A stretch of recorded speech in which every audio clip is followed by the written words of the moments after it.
ठंड में गरीब अनाथ बहनों का गाजर का अचार। पानी तो एकदम बर्फ है, हाथ भी नहीं चल रहा। गरीब तुलसी ठंड में ठिठुरती हुई बर्तन मांज रही होती है।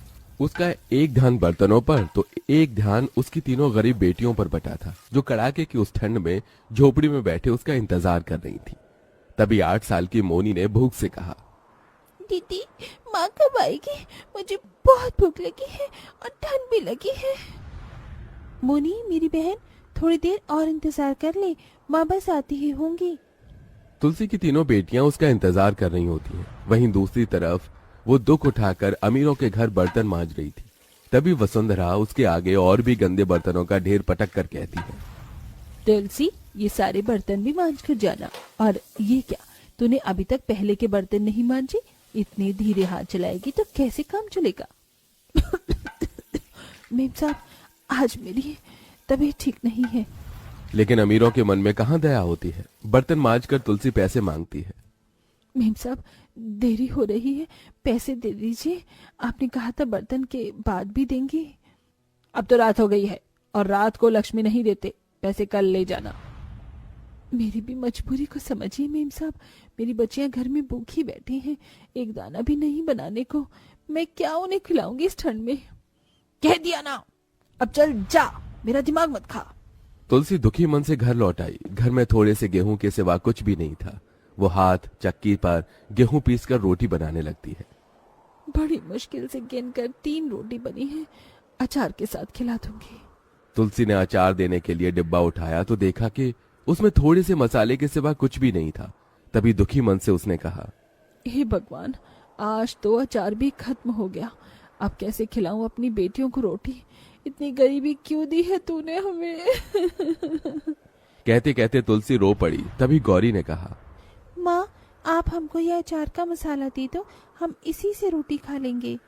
गरीबी इतनी थी कि तीनों बहनों ने उस अचार के जार से मसाले से रोटी छुआ छुआ कर खाई और कांपते ठिठुरते सोने लगी। तभी तुलसी ने ठंड में पड़े पड़े कहा,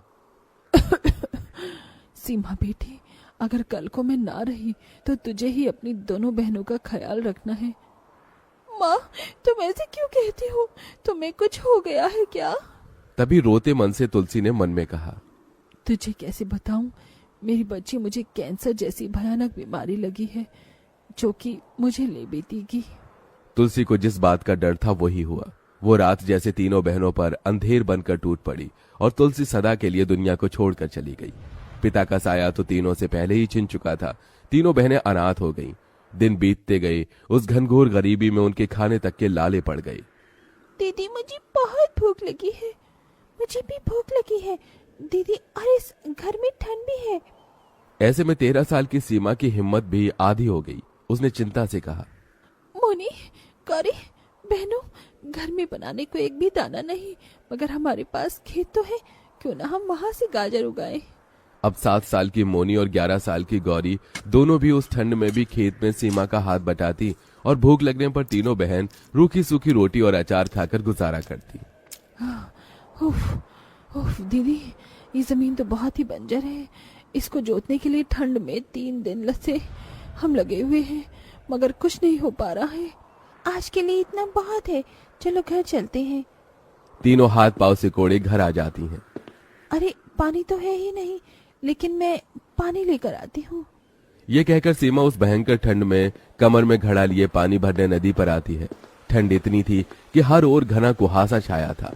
तभी नदी से अपना दुख जताते हुए उसने रोकर कहा, हे नदी, तुम कितना पुण्य कमाती हो, प्यासे को पानी देती हो, और अगर मैं तो अपनी बहनों की भूख भी नहीं मिटा पा रही हूँ। लोगों ने इस नदी को कितना गंदा कर दिया, किसी को तो इसे साफ करना होगा। ये कहकर सीमा भयंकर ठंड में नदी में से कचरा चूमती है। तभी नदी की देवी उसे दर्शन देती हैं। सीमा हाथ जोड़कर कहती है, हे देवी, आप कौन हैं? मैं गंगा हूँ। तुमने सच कहा, मैं लोगों की प्यास मिटाती हूँ, लेकिन फिर भी लोग मुझ गंगा को मैला कर जाते हैं। मगर तुमने मुझे साफ किया है, इसीलिए अब मेरा ये पहला जल मैं तुम्हें देती हूँ। इसे ले जाकर अपने बंजर खेत में बो देना, और फिर देखना उसमें जादुई लाल गाजर उगेंगी। आपका धन्यवाद देवी गंगा। पानी ले जाकर सीमा अपने खेत में छींटे देती है और अगले दिन जब खेत पर जाकर देखती है तो पूरी जमीन जादुई लाल ताजा गाजर से भरी होती है, जिसे देख तीनों अनाथ बहनें बहुत खुश होती हैं। देखो दीदी, हमारी जमीन पर कितनी सारी जादुई लाल लाल गाजर उगे हैं, मगर इतनी सारी गाजर का हम करेंगे क्या? तभी एकदम से सीमा को अपनी माँ का अचार बनाना याद आता है। क्यों ना हम तीनों बहनें इस जादुई लाल गाजर का अचार बनाकर बेचें। वैसे भी ठंड के मौसम में लोग सबसे ज्यादा पराठे खाते हैं और पराठों पर तो अचार ही चलता है। हाँ दीदी, ये अच्छा है। फिर तीनों बहनें खेत से उन जादुई गाजरों को तोड़कर घर ले आती हैं और अचार बनाना शुरू करती हैं। गौरी, मोनी, तुम दोनों गाजर काटो, मैं अचार का मसाला बनाती हूँ। ठीक है दीदी। तीनों बहनें अचार बनाकर उसे बेचने के लिए ठंड में बाजार में आती हैं, जहां ठंडी ठंडी हवाएं चल रही थी। लोग सर्दी के उस सुहावने मौसम में घूमने फिरने निकलने पर वो तीनों बहनें कमाने के लिए निकली और 11 साल की गौरी धुआंधार आवाज लगाती है। आओ आओ आओ चाचा, काका, मौसी, और खाओ ठंड में मस्त स्वादिष्ट गाजर का अचार। एक बार खाओगे बार बार खाओगे। एक एक करके लोग अचार खरीदने उनके पास आने लगे और उनकी पहली ग्राहक बनकर आई अमीर घर की अर्पिता। अरे क्या भाव दिया है ये गाजर का अचार? तभी तपाक से मोनी ने कहा, 10 रुपए में 1 पाव और 40 रुपए किलो है मैडम जी। जरा एक फाक चखा दो। हाँ हाँ मैडम जी, लीजिए ना, खाकर देख लीजिए। जैसे वो ग्राहक गाजर के अचार का एक फांक खाती है तभी खुश होकर कहती है, अरे वाह, तुम तीनों बहनें तो बहुत ही बढ़िया अचार बनाती हो। किसने सिखाया? माने? ये सुनते ही तीनों की आंखें भर आईं। हमारा कोई नहीं है मैडम जी, हम तीनों बहनें अनाथ हैं। ये सुनकर अर्पिता का दिल निकल आया और उसका ध्यान तीनों पर गया। न तो उनके तन पर गर्म कपड़ा था और न पैरों में जुराब या चप्पल। तभी दया से भरकर उसने कहा, तुम 1 किलो गाजर का अचार मुझे बांध दो और ये 500 अलग से तुम्हारे लिए स्वेटर खरीद लेना। तभी सीमा ने कहा, मैडम जी, हमें ये पैसे नहीं चाहिए। मैं कहती थी कि किसी से ऐसे पैसे नहीं लेती, कर्ज चढ़ता है। उनकी खुददारी देखकर अर्पिता को खुशी तो हुई, मगर ठंड से उनका कांपता शरीर देखकर दुख भी हुआ। कुछ सोचकर उसने कहा, ठीक है, फिर तुम मुझे 5 किलो गाजर का अचार तोल दो। ये लीजिए मैडम जी, ये तुम्हारे पैसे। शुक्रिया मैडम जी। इसके बाद तो जैसे अचार खरीदने वाले लोगों की भीड़ लग गई। 2 किलो गाजर का अचार मुझे भी तोल देना। 3 किलो गाजर का अचार मुझे भी तोल देना। ठंड में इतनी सस्ती में घर जैसा अचार कहाँ ही मिलता है। धीरे धीरे उन तीनों बहनों का गाजर का अचार व्यापार ठंड के उस बाजार में बहुत छा गया। अब वो जितना भी अचार बनाती, हाथों हाथ सारा बिक जाता। दीदी, हमारी गाजर का अचार तो कितना बिक रहा है। हाँ छोटी, अब हमारे दुख के दिन बस थोड़े दिन में ही अब हमारे पास रहने के लिए अच्छा घर बना दूंगी। फिर मैं इस झोपड़ी में रहकर ठंड नहीं सहना चाहती। ऐसे ही दिन बीतते गए और बाजार में रोज ठंड में गाजर का अचार वो बेचा करती। लाल लाल गाजर ले लो, लाल लाल अचार के लिए ताजी ताजी गाजर का अचार ले लो। पहले आओ पहले पाओ, बढ़िया चटपटा अचार खाओ। पूरे बाजार में उनके अचार की बिक्री सबसे ज्यादा होती, जिससे कमाई गए पैसे को सीमा घर के लिए जोड़ने लगी। थोड़े दिन में उन बहनों का घर बनकर तैयार हो गया। वहीं उनके गाजर अचार का स्वाद जगह जगह स्टोर दुकान तक भी पहुंच गया। आखिर में वो अपनी दोनों छोटी बहनों को ठिठुरन देखकर घर के लिए कंबल और हीटर खरीद ले आई और तीनों सुख से रहने लगी। 3 जादुई कोका कोला की बोतल। सलावत गांव में धनीराम और मोहन नाम के 2 पिता पुत्र रहते थे। वो बहुत ही गरीब थे, जंगल में लकड़ियां काट कर अपना खर्चा चलाते थे। धनीराम और मोहन गरीब जरूर थे, पर मन के बहुत साफ थे। दोनों सुबह उठकर मंदिर जाते थे, निर्मल लोगों की मदद करते थे, हमेशा दूसरों की इज्जत भी करते थे। दोनों को भगवान पर बहुत भरोसा था कि एक दिन भगवान उनकी जरूर सुनेगा, क्योंकि लकड़ियां काट कर सिर्फ उन्हें 2 वक्त का खाना ही मिलता था। उनकी नियमित दिनचर्या यही थी, रोज सुबह उठना, लकड़ी काटने जाना, उन्हें शाम को बाजार में बेचना और उसी से उनका घर चलता था। ऐसे ही कई दिन निकलते जा रहे थे। एक दिन जब वो लकड़ियां काटने जा रहे थे तो उन्हें वहाँ एक साधु बाबा मिले। धनीराम और मोहन ने साधु बाबा को प्रणाम किया। पलटने वाली है, जल्द ही किस्मत पलटने वाली है। क्या कहा बाबा जी? किसकी किस्मत पलटने वाली है? तुम्हारी किस्मत पलटने वाली है धनीराम। मैं चेहरा पढ़ सकता हूँ, किस्मत बता सकता हूँ। कहाँ बाबा जी? मैं तो गरीब हूँ और गरीब ही मर जाऊंगा। मेरी किस्मत में धन कहाँ? मेरी जिंदगी तो लकड़ियाँ काटने में ही गुजर जाएगी। तुम फिक्र मत करो धनीराम, ईश्वर तुम्हारी जल्द ही सुनेगा। देखना, एक दिन यही लकड़ियाँ तुम्हारा भाग्य खोल देंगी। बस इस बात का ध्यान रखना, जो भी तुम्हें मिले उसमें संतुष्ट रहना, ज्यादा की लालसा मत करना। जी बाबा जी। धनीराम और मोहन बाबा जी के सामने हाथ जोड़कर आगे निकल जाते हैं। तभी एक दिन मोहन जंगल में लकड़ियाँ काट रहा था और लकड़ियाँ काटते वक्त उसे 3 कोका कोला की बोतल मिली। उसने तुरंत धनीराम से कहा, पिताजी, पिताजी देखिए मुझे क्या मिला। धनीराम उन बोतलों को देखता है और कहता है, अरे ये तो 3 कोका कोला की बोतलें हैं।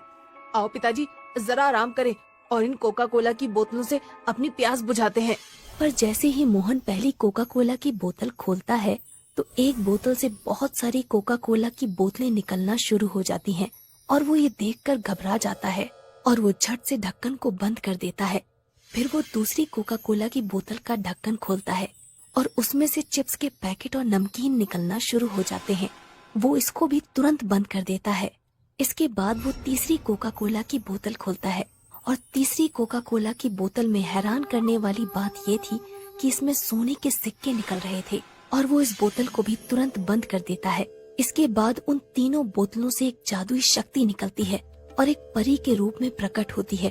वो धनीराम से कहती है, देखो धनीराम और मोहन, भगवान ने तुम पर दया खाकर ये जादुई बोतल तुम्हें दी है। आशा करती हूँ तुम इनका सदुपयोग करोगे। अगर इनका दुरुपयोग हुआ तो इनका जादू खत्म हो जाएगा। इतना कहकर वो परी वहाँ से गायब हो जाती है। धनीराम के मन में एक विचार आता है कि क्यों न इन तीनों बोतलों की बदौलत वो खुद की एक दुकान खोल ले, ताकि उसको और उसके बेटे को लकड़ियाँ काट कर गुजारा न करना पड़े। वो भगवान को शुक्रिया कहता है और रातों रात बहुत सारी कोका कोला की बोतलें और बहुत सारे चिप्स के पैकेट बना लेता है। उसकी रातों रात दुकान देखकर गांव वाले आश्चर्य में पड़ जाते हैं कि धनीराम एक दिन में इतना धनी कैसे हो गया। कल तक जो धनीराम लकड़ियां बेचकर गुजारा कर रहा था, वो रातों रात इतना अमीर कैसे हो गया। सब लोग जानना चाहते थे कि धनीराम के हाथों ऐसा क्या जादू लग गया है। आसपास के गांव में उसके नाम की चर्चा होने लगी। उसकी दुकान भी अब अच्छी खासी चलने लगी थी। धनीराम सिर्फ दिन में एक बार बोतलों को खोलता, फिर जितनी भी कोका कोला की बोतलें और चिप्स निकालता वो उन्हें दुकान पर बेचता और सोने के सिक्कों को एक अलमारी में रखता। पर उसका बेटा मोहन चाहता था, जब हमारे पास जादू की बोतलें हैं तो क्यों ना हम जल्दी ही अमीर बन जाएं। हमने अपनी आधी जिंदगी लकड़ियाँ काटी है, तो क्या अभी आधी जिंदगी ये बोतलें बेचने में गुजार देंगे क्या? क्यों ना हम बहुत सारी कोका कोला की बोतल बनाएं और बहुत ज्यादा नमकीन बनाएं और ज्यादा से ज्यादा सोने के सिक्के बनाएं। ये बात उसने अपने पिता धनीराम से कही। पिताजी, क्यों ना हम उन बोतलों का सही उपयोग करें। बेटा मोहन, लालच करना बुरी बला है, इससे हमेशा दूर रहना चाहिए। जितना मिल रहा है उतना ही खूब है। आखिर हमारे पास पहले था ही क्या। इन जादुई बोतलों ने तो हमारी जिंदगी ही संवार दी है। भगवान का लाख लाख शुक्र है जो उसने हम पर ऐसी कृपा करी। ऐसा कहकर धनीराम सोने चला जाता है। पर मोहन को ये बात कहाँ समझ आने वाली थी और वो मन ही मन सोचने लगता है, पिताजी भी ना बस ज्ञान ही ज्ञान बांटते रहते हैं। ऐसा सोचकर वो भी सोने चला जाता है। एक दिन धनीराम कहता है, बेटा मोहन, मैं पास वाले गांव जा रहा हूँ। तुम आज दुकान का काम संभाल लेना और जादुई कोका कोला की बोतलों से सामान बना लेना। मैं शाम तक घर लौटूंगा। मोहन तो इसी दिन की फिराक में था कि कब उसके पिताजी धनीराम बाहर जाएं और वो मौके का फायदा उठा ले। धनीराम दूसरे गांव चला गया। मोहन ने दरवाजा बंद कर लिया और बोतलें खोलने चला गया। उसने तीनों बोतलों को एक एक करके खोला और सामान बना लिया और तीसरी बोतल से सोने के सिक्के। इसके बाद उसने तीसरी बार उन बोतलों को खोला और इस बार भी उसने सामान और सोने के सिक्के बना लिए। मोहन ये सब देखकर बहुत खुश हुआ और मन ही मन कहने लगा, पिताजी खामखा परेशान हो रहे थे। मैंने कितने सारे सोने के सिक्के और कितना सारा सामान बना लिया है, वो भी एक दिन में। अरे ऐसे ही तो अमीर बना जाता है, पिताजी भी ना। मोहन का लालच बढ़ता जा रहा था और वो चौथी बार उन बोतलों को खोलता है, पर इस बार उन बोतलों से कुछ भी नहीं निकला और जो उनमें से कोका कोला की बोतलें और चिप्स निकलते थे और साथ ही साथ सोने के सिक्के जो निकला करते थे वो भी अब गायब हो चुके थे।